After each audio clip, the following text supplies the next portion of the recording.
Hi und herzlich willkommen bei Rennrad News. Ich bin der Harry und wir haben heute die neue SRAM Red Access Gruppe.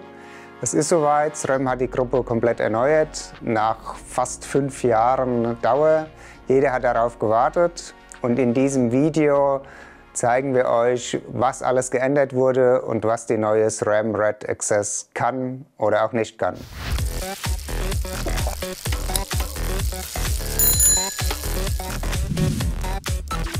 Die wichtigsten Änderungen im Schnelldurchlauf beginnen wir vorne bei den Griffen und Bremshebel. Die wurden komplett neu gestaltet, der Bremszylinder wurde geändert. Die Kurbeln sind äußerlich gleich geblieben, sind allerdings ein ganzes Stück leichter als die Vorgänger. Auch die Kettenblätter sind fast unverändert. Der Umwerfer wurde erneuert. Das ist sehr interessant. Der Schaltwerkskäfig wurde enger gestaltet und SRAM verspricht sich davon eine deutlich bessere Schaltperformance. Kette und Kassetten sind neu. Also es gibt 2 neue Kassetten, dazu später mehr. Das Schaltwerk ist ebenfalls neu, kann jetzt Kassetten bis zu 36 Zähnen bedienen. Wie die Sachen im Detail aussehen, schauen wir uns jetzt mal genauer an. Eine Sache noch vorab, bevor wir uns die Komponenten genauer anschauen. Die neue SRAM Red Gruppe kostet zur Markteinführung 3.350 € und zwar in einem Bundle zusammen mit dem Hammerhead Karo Radcomputer. Der ist ebenfalls neu und ist deutlich tiefer in das SRAM Access System integriert als zuvor. Die Schaltung wird sofort zum Marktstart jetzt verfügbar sein und es werden sehr viele neue Räder mit der neuen Gruppe kommen. SRAM hat uns zum Launch viele Marken aufgezählt. Es sind über 20 Brands, die zum Marktstart neue Räder mit der neuen Gruppe bringen werden. Eine ganz entscheidende Verbesserung der neuen SRAM Red Access Gruppe ist ein deutlich reduziertes Gewicht. Den Ingenieuren ist es gelungen, 154 Gramm von der Schaltgruppe abzuspecken. Das mag vielleicht nicht nach viel klingen, ist aber auf diesem Top-Niveau, auf dem sich diese Rennradschaltungen bewegen, sehr, sehr viel. Es war immer ein kleines Manko von der SRAM Red, dass sie deutlich schwerer war als die Shimano Dura-Ace Di2. Mit diesen 154 Gramm, die abgenommen wurden, sagt SRAM, dass die Schaltung die leichteste elektronische Schaltung ist, die momentan verfügbar ist. Es ist ein bisschen schwierig, das genau zu überprüfen, weil die Übersetzungen immer ein bisschen unterschiedlich sind. Die Bremsleitungen spielen da eine Rolle. Wir haben mal die Daten verglichen und wenn wir das in Relation setzen, und dann ist es ziemlich genau gleich. Also ich denke, dass die neue SRAM Red Access und die Shimano Dura-Ace Di2 gewichtsmäßig auf einem Level sind. Das schwankt um ein paar Gramm je nach Setup und welche Kassette das man fährt, wie lang die Bremsleitungen sind und so weiter. Aber alles in allem ist es eine sehr deutliche Gewichtseinsparung und ein sehr großer Schritt für SRAM in die richtige Richtung. Auch der Abstand zur hauseigenen Force Access Gruppe ist deutlich größer geworden. Mit 376 Gramm ist der Abstand jetzt ziemlich groß, ja, aber die SRAM Red ist nun mal auch die Top-Gruppe und hat sich da jetzt einen hauseigenen Vorsprung erschafft. Wie hat SRAM das geschafft? Nun ja, es ist an fast allen Bauteilen ein bisschen was abgezwackt worden. Die Kette ist leichter, hat Aussparungen. Die größte Einsparung wurde an den Schaltbremshebeln gemacht und an den Bremsen selbst. Auch die Bremskörper sind komplett neu, sind jetzt zweiteilig. Die Vorgänger waren einteilig. SRAM sagt, dadurch kann man die Fertigung besser ausgestalten. Die Bremssättel können leichter gemacht werden und sind sogar steifer als die Vorgänger.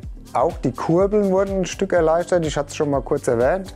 Sie sind von außen gleich, aber dadurch, dass SRAM eine eigene Fertigung hat in Taiwan und das Know-how in der Firma hat, sind sie dazu in der Lage gewesen, die Kurbeln noch mal deutlich leichter zu machen, ohne gravierende Einbußen bei der Steifigkeit in Kauf zu nehmen.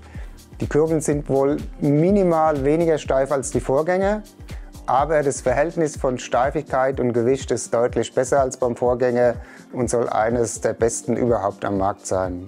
Eine Sache, die gleich geblieben ist die SRAM-eigene Schaltlogik. Jeder kennt das, rechts schalten, bringt einen schwereren Gang, Linksschalten bringt einen leichteren Gang. Als kleinen Bonus gibt es neue Schalttaster an den Hoods. Die liegen innen an den Hoods, können mit dem Daumen betätigt werden. Im Auslieferungszustand sind die einfach als Schalttaster belegt. Das heißt, ich kann mit dem Daumen drücken, schalte nach oben oder unten. Man kann die frei programmieren, kann auch andere Funktionen damit belegen. Zum Beispiel kann man den Radcomputer bedienen. Eine Sache, die auch wirklich so super toll ist von SRAM, sind die Wireless Blips. Das sind sehr kleine Schalter, die man einfach überall am Rad befestigen kann. Und zwar können bis zu 8 von diesen Wireless-Tastern am Rad befestigt werden. Man kann somit sehr easy zum Beispiel 4 weitere Schalter am Lenker positionieren, dass man, wenn man eng am Oberlenker greift, schalten kann und auch, wenn man im Unterlenker positioniert ist, dass man da quasi Speedshifter hat, dass man auch im Sprint schalten kann oder einfach, weil es bequemer ist und man die Griffposition nicht ändern muss. Die sind nicht ganz billig, aber die Dinge funktionieren wirklich gut und sind eine tolle Erweiterung für jede SRAM-Schaltung. In Sachen Übersetzung gibt es keine gravierenden Änderungen. SRAM bleibt da seiner Technik treu und seinem Ansatz. Die Kettenblätter sind etwas kleiner, auch die Kassette beginnt ja mit 10 Zähnen, das ist ja bekannt. Es gibt jetzt allerdings 2 neue Kassetten, und zwar eine mit 10 bis 30 Zähnen und eine mit 10 bis zu 36 Zähnen. Diese Kassetten waren schon länger im Programm in etwas niederwertigeren Gruppen. Und SRAM hat gesagt, dass selbst Profis aus Profiteams darum gebeten haben, dass sie diese Kassetten fahren können. Und natürlich am liebsten in der Red-Qualität, damit sie leichter sind und von der Funktion her auf dem Top-Niveau funktionieren. Ein kleines Manko bei dieser Sache ist, für die 1036 Kassette musste natürlich auch das Schaltwerk geändert werden, damit es das große Ritzel bedienen kann. Darum ist die bisher erhältliche 1026 Kassette nicht mehr mit dem Schaltwerk tauglich. Also das ist nicht mehr kompatibel. Die 1026 Kassette kann mit dem neuen SRAM Red Access Schaltwerk leider nicht mehr gefahren werden. Die war sehr eng abgestuft, ich denke vor allem bei Rennfahrern sehr beliebt. Allerdings war es so, dass die gleich wie die 1028 Kassette auch 7 Einzahnsprünge hat und nur die letzten beiden Ritzel sich unterschieden haben zwischen der 1026 und der 1028. Deshalb ist die 1028 Kassette sicher eine gute Alternative, wobei sie natürlich nicht ganz so eng abgestuft ist. Die Übersetzungen vorne an den Kettenblättern sind gleich geblieben. Es gibt eine 4633 Variante, eine 4835, wie sie hier auf unserem Testrad montiert ist, und eine 5037 Kettenblatt-Kombo. Für die Profis und Leute mit ganz besonders dicken Oberschenkeln gibt es als Nachrüstvarianten auch Kettenblätter mit 5239 Zähnen, 5441 und 5643. Das ist dann für die Jungs, die richtig Dampf haben und ja, sind Übersetzungen, die gerne von Profis gefahren werden. Diese sind allerdings nur als Nachrüstkettenblätter erhältlich. Nach wie vor kann man die neue SRAM Red Access natürlich auch mit Einfachkettenblättern fahren. Das ist gleich geblieben wie bisher. Die sind erhältlich in 48, 50 und 52 Zahn Varianten. Und ja, die Vor- und Nachteile sind bekannt. Da hat sich nichts geändert. Das bleibt alles, wie es war. Auch in Sachen Powermeter hat sich nichts geändert. Diese sind nach wie vor direkt in den Kettenblättern verbaut. Bei den Einfachkettenblättern direkt auf dem Blatt. Und die Zweifachkettenblätter sind ohnehin aus einem Stück gebaut. Das heißt, auch hier sind die Powermeter nach wie vor fest mit dem Kettenblatt verbunden. Der Vorteil ist, dass diese gesamte Konstruktion sehr leicht ist. Und die Powermeter sind auch sehr zuverlässig und genau. Nachteil ist natürlich, wenn das Kettenblatt verschlissen ist, muss auch der Powermeter mit ausgetauscht werden. SRAM ist diese Kritik bewusst, aber sie sagen, dass die Kettenblätter durch die sehr gute Materialqualität sehr lange halten. In der Regel würden sehr selten Erstbesitzer die Kettenblätter überhaupt tauschen. Zum Zweiten gibt es ein Austauschprogramm, bei dem man die neuen Kettenblätter mit dem neuen Powermeter dann auch etwas günstiger bekommt. Und SRAM verspricht, dass die Bauteile einem Recycling zugeführt werden. Das heißt, die Elektroniksachen werden so recycelt, dass sie wiederverwendet werden können. Und das Kettenblatt an sich natürlich auch ohnehin. Wir bleiben noch beim Thema Schaltung. Um die Schaltperformance zu verbessern, hat SRAM den vorderen Umwerfer geändert. Es gibt einen neuen Schaltwerkskäfig, der ein ganzes Stück enger ist als der Vorgänger. Vorteil ist, dass die Schaltvorgänge deutlich präziser geführt werden können als zuvor. Nachteil ist, dass der enge Käfig natürlich sehr nah an der Kette steht dann in manchen Situationen. Deshalb hat SRAM eine Trim-Funktion eingebaut. Sofern die Kette auf dem großen Kettenblatt sitzt, kann der Umwerfer automatisch seine Position in 3 Schritten verändern und passt sich so der Position der Kette auf der Kassette an. Das funktioniert in der Praxis einwandfrei. Ich hatte jetzt bei über 1000 Kilometern Testfahrten kein einziges Mal ein Problem, dass die Kette geschliffen hätte oder dass es zu einer übermäßigen Geräuschbildung gekommen wäre. Das funktioniert tipptopp. Das Schaltwerk ist auch geändert. Ich hatte es schon kurz erwähnt, es musste schon geändert werden, um die 1036 Kassette zu bedienen.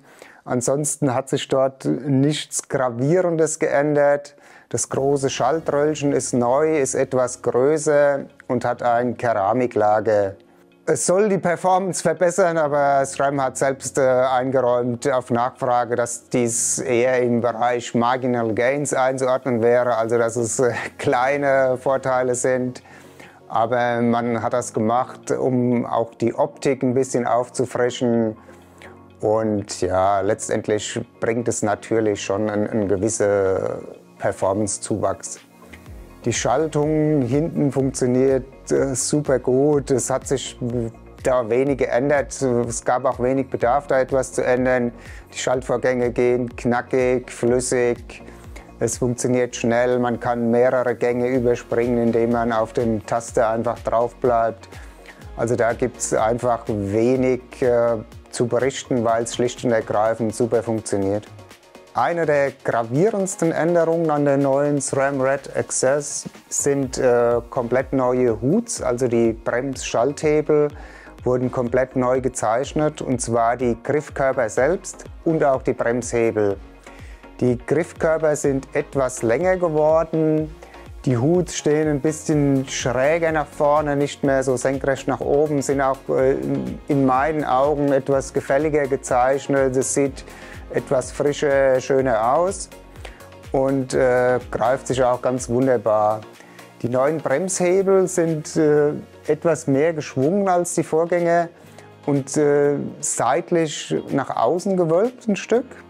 Auch die Schalttaster sind etwas größer geworden, lassen sich super einfach bedienen, geben ganz klares Feedback. Also man spürt eine deutliche Rückmeldung, wenn man die Schaltung betätigt. Auch mit Handschuhen ist es super einfach zu bedienen, ist sehr gut gelungen.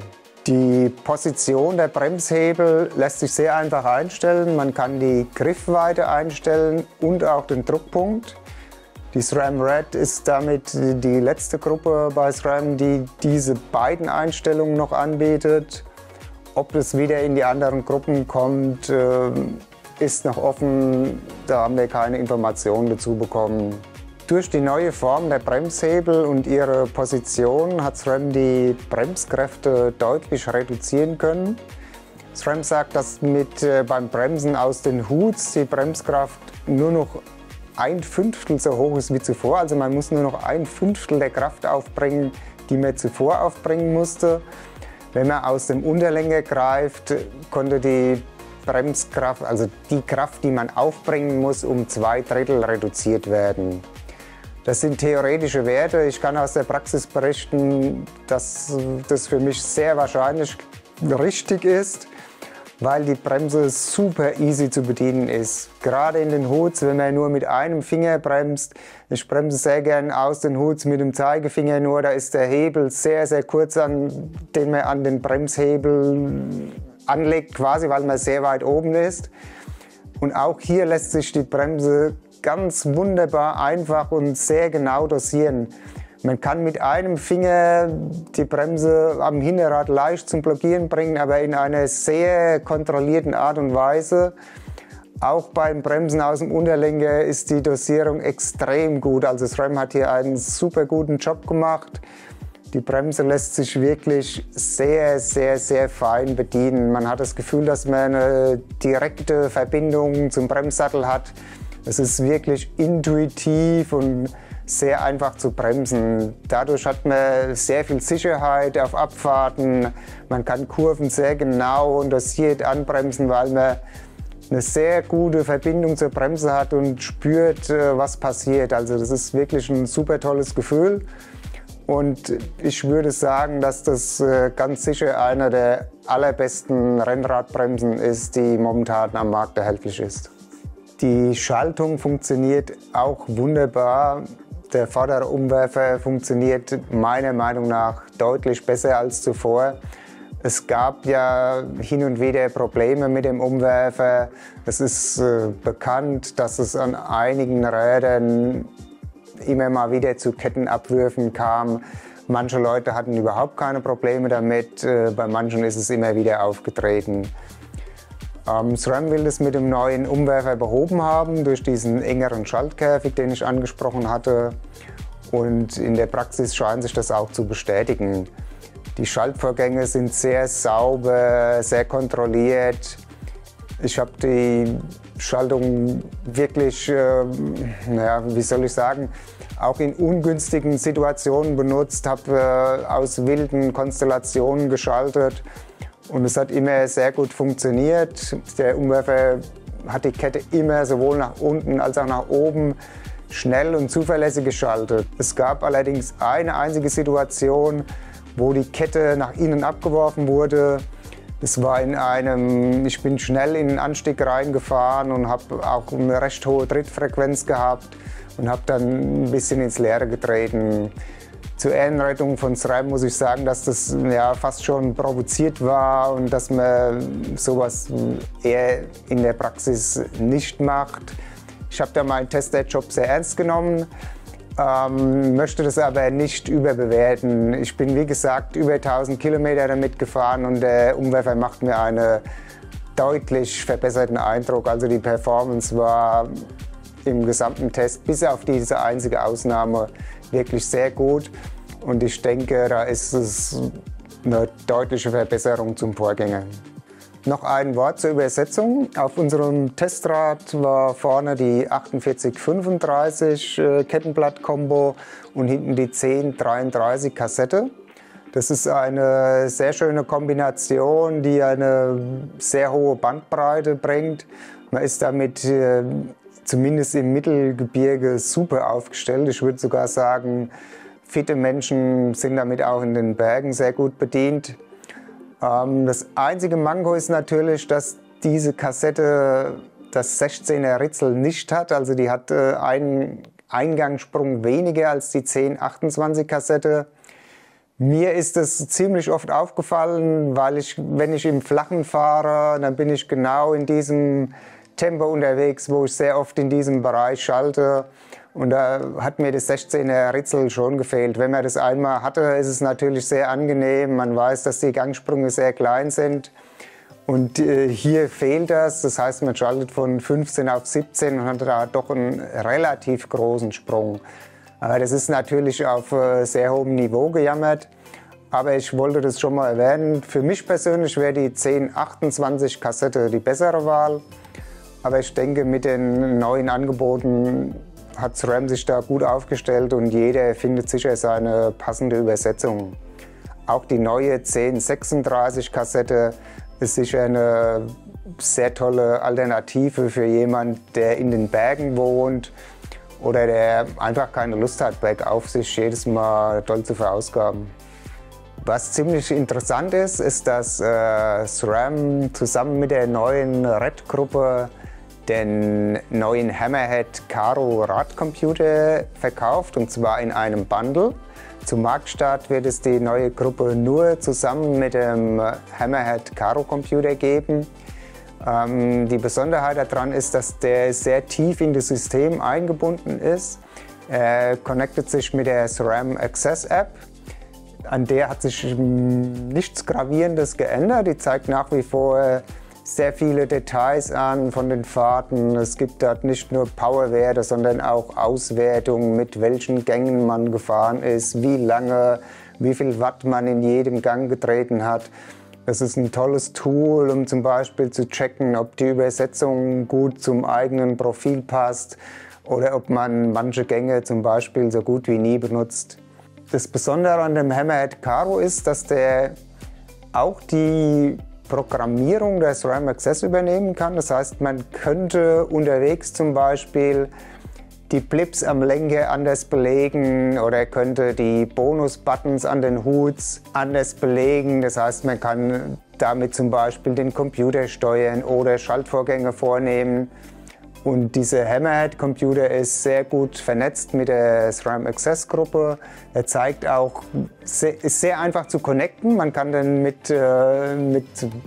ich sag mal, das dauert 2-3 Minuten, dann ist er mit der kompletten Gruppe vernetzt und zeigt von allen Bauteilen den Akkustand an, zeigt an, ob es Software-Updates gibt oder solche Dinge. SRAM ist da sehr daran interessiert, den Computer zu promoten auch und zusammen mit der Gruppe zu verkaufen, weil sie sagen, dass sich das Erlebnis dann komplett abrundet. Ich bin auch den Radcomputer jetzt zusammen mit der neuen Gruppe sehr lange gefahren und kann schon mal sagen, dass der sehr gut funktioniert. Er hat sehr viele Features und diese Verbindung mit der SRAM Access Gruppe ist wirklich sehr nützlich und vorteilhaft. Wir machen einen eigenen Test zu dem Computer. Das könnt ihr wie immer auf rennradnews.de finden, wer sich dafür interessiert. Und dort wird es alle Details geben, was das Teil auch einzeln kostet und was es in Verbindung mit der SRAM Access Gruppe so besonders macht. Diese enge Zusammenarbeit mit Hammerhead, SRAM hat das Unternehmen ja gekauft, heißt allerdings nicht, dass sich SRAM gegenüber anderen Marken abschottet. Man kann die Access-Gruppe nach wie vor auch mit seinem Garmin, Wahoo oder welchem Computer auch immer verbinden. Dann ist die Verbindung wahrscheinlich etwas komplizierter und die Anzeigen von den Akkuständen und so weiter ist nicht so komfortabel. Und man kann natürlich auch unterwegs keine Änderungen an der SRAM Access-Programmierung vornehmen. Aber SRAM schottet sich nicht von den anderen Herstellern ab.